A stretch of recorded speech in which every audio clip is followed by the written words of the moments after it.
I'm a single mom who taught myself coding by studying trash. Now my boss wants me to unlock a system worth $4 billion, but the engineer who built it is being offered $5 million, and he's trying to make sure I fail. This is the story of how I cracked the uncrackable. And why I wish I hadn't. Naomi pushed her cleaning cart past the engineering wing at 11 p.m. on a Tuesday. The floor was supposed to be empty. It wasn't. Every monitor was lit. Engineers clustered around whiteboards covered in tangled code. Someone slammed a marker onto the table. Another had his head in his hands. A woman was on her fourth cup of coffee, staring at an error message like it had personally insulted her family. Naomi had cleaned this building for 2 years. She knew the signs. When engineers ordered dinner at 9 p.m., something had gone wrong. When they were still here at 11, something had gone catastrophically wrong. A woman in a blazer stormed past her, already on the phone. I don't care what Ethan wants. Offer him $5 million. We have 72 hours or the acquisition dies. Naomi froze mid-wipe. Ethan. She knew that name. Ethan Marsh was a legend at the company. He'd been the lead architect, practically a co-founder, who built half the infrastructure before leaving 8 months ago. People still talked about him like he was a ghost haunting the servers. And now, apparently, his ghost had locked everyone out. Naomi kept her head down and kept cleaning. But she was listening. 2 engineers argued near the coffee machine. It's the authentication layer. Ethan's old system. Nobody else touched it because nobody else understood it. Can't we just reset it? We tried. It locked us out harder. It's like he built it to punish anyone who didn't know the access sequence. So we're just stuck? Unless Ethan comes back. And from what I heard, he told Asami to shove her offer. Naomi emptied their trash bin and moved on. But something was turning over in her mind. She knew that system. Not because she'd worked on it. Because she'd been studying it. For 2 years, Naomi had been doing something no one in this building had noticed. She'd been teaching herself to code by studying their garbage. Literally. Crumpled printouts with half-finished algorithms. Whiteboards she photographed before erasing them. Error logs left open on unlocked monitors. Post-it notes with passwords stuck to desks. She wasn't just a janitor who cleaned up after engineers. She was a computer science graduate drowning in $60,000 of student debt, working nights to survive while raising her 4-year-old daughter alone. Daycare cost $1,400 a month. Rent was $2,000. And she was already 2 months behind. Then, 3 months ago, she'd found something that changed everything. An anonymous forum. Buried deep in a programming community most people had never heard of. Someone with the username EMVault answered obscure questions about legacy system architecture. Not surface-level advice. The deep structural problems only someone who'd built a system from scratch would understand. Naomi started asking questions. Pretending to be a grad student working on a thesis. And EMVault answered. Patiently. Thoroughly. For 3 months, Naomi learned from someone who didn't know she existed. And tonight, when she'd heard Asami say Ethan's name, she cross-referenced the username with old company Slack logs she'd seen in the trash. EMVault was Ethan Marsh. Ethan had been teaching her. Accidentally. And now, Ethan's system was holding a $4 billion acquisition hostage. Naomi pulled out her phone and opened her notes. She'd been reverse engineering the authentication layer for weeks. She was close. Maybe 48 hours away from cracking it. The question was, what happened if she actually did? The next morning, Asami Wang's assistant stopped Naomi in the hallway. Ms. Wang wants to see you. Naomi's stomach dropped. She'd been accessing the company's test servers after hours using her personal laptop. Technically unauthorized. If someone had been watching the logs. She followed the assistant into Asami's office. Glass walls. Minimalist furniture. A view of the city that probably cost more than Naomi made in 5 years. Asami didn't waste time. I've been reviewing the security logs. You've been accessing the test environment after hours. Using a personal device. Naomi opened her mouth to explain. Asami raised a hand. I don't care why you're doing it. But when I checked older logs, I found something interesting. You've been poking at this system for months. Long before we even knew there was a problem. Naomi blinked. The engineering team has been stuck for 3 days, Asami continued. You've been studying this system since before it locked us out. She leaned forward. I don't know how you knew to look at it. I don't care. But I also don't know if you can actually crack it. She paused. Here's my offer. Unlock Ethan's system in the next 48 hours, and I'll pay you $100,000. Cash. Plus a full-time junior engineering position. She said it calmly. Like she wasn't betting the company on a janitor. Naomi couldn't breathe. $100,000 would erase her debt. The daycare bills. Give her and Zara breathing room. A real engineering job would change their lives. Do we have a deal? Naomi nodded. She didn't trust her voice. Asami smiled. Good. One more thing. Ethan doesn't know you exist. And I'd like to keep it that way. She met Naomi's eyes. If he finds out someone else is close to cracking his system, he'll change his terms. Right now, he thinks he's irreplaceable. Let's prove him wrong. Naomi left the office stunned. But one thought wouldn't let go.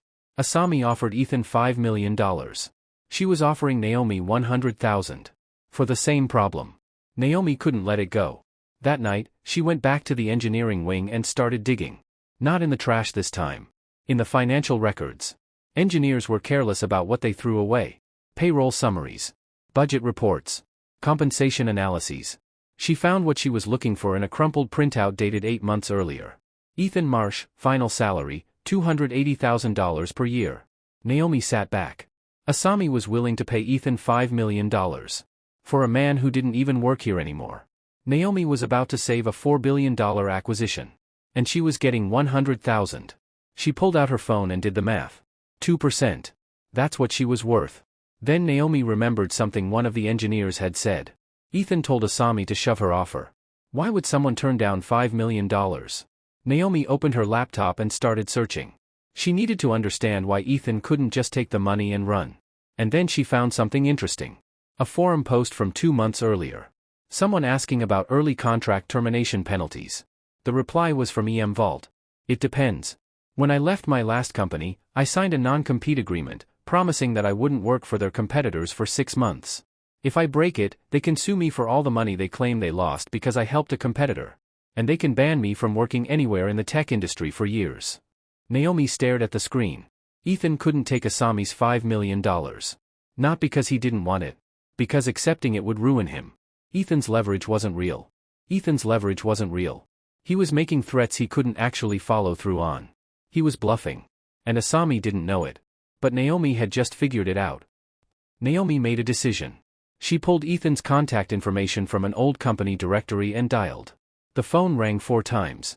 Who is this? My name is Naomi. You don't know me. But I know you. And I think we can help each other. Silence. Naomi kept talking. I'm about to unlock your system. Asami offered me $100,000 and a full-time engineering job if I do it in the next 48 hours. But I didn't figure this out alone. She explained it quickly. The forum.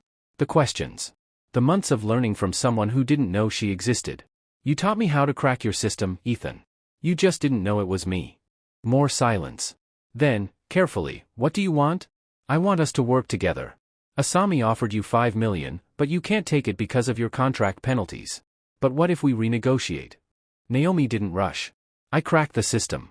You consult remotely, just enough to make it look like you're involved. We push Asami to $7 million total. You get 5. I get 2. There was a pause. It's a better deal for both of us. I go from 100,000 to 2 million. You go from nothing to 5. Asami gets what she needs. Naomi could hear Ethan breathing. Then Ethan said, quietly, I'm recording this conversation. Naomi's blood went cold. The line went dead. Naomi stared at her phone. Ethan hadn't heard an offer. He'd heard a threat. And he'd just decided who he thought she was. Ethan didn't take the deal.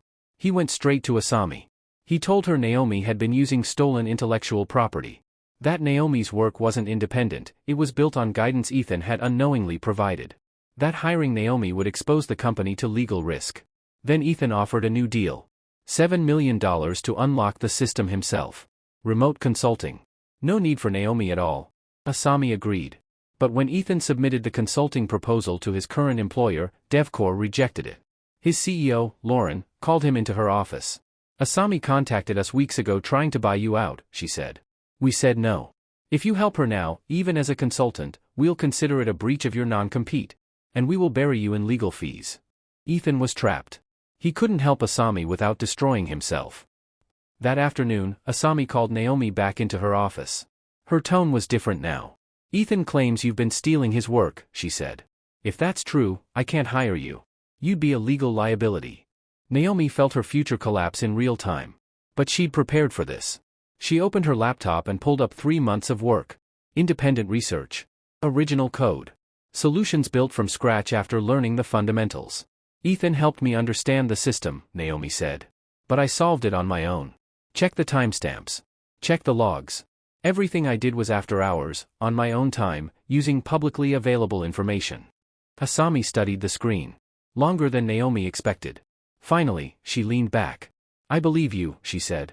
But I'm out of time. She folded her hands. Forget the engineering job. Forget the $100,000. I'll wire you $150,000 today if you unlock the system tonight. She didn't blink. Take it or leave it. Naomi stared at her. Asami's voice was calm. Controlled. Professional. But her fingers tapped against the desk. Once.